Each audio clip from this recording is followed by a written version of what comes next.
Yau gani a garin Bauchi, yankari.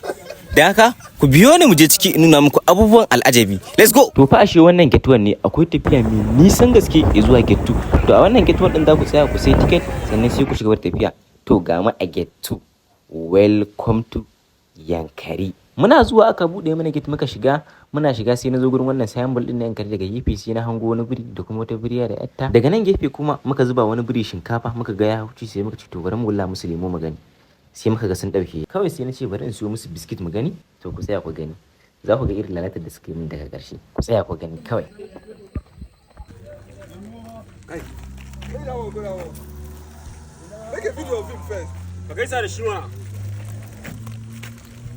Wato lalatar da suke min sai da na sai biskit guda 10.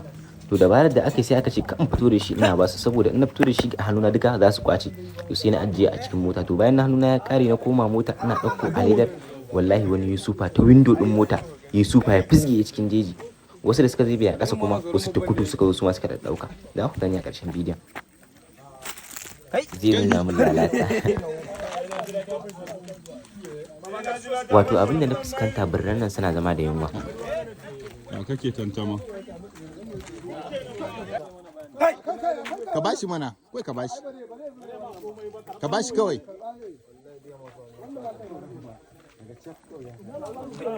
Banda ka ba mu karami.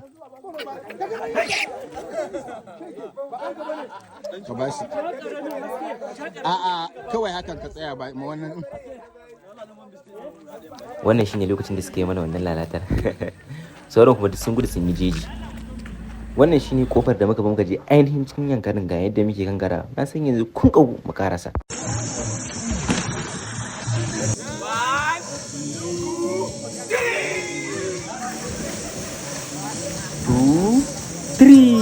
Na ce ni ma ba za a bar ni a baya ba.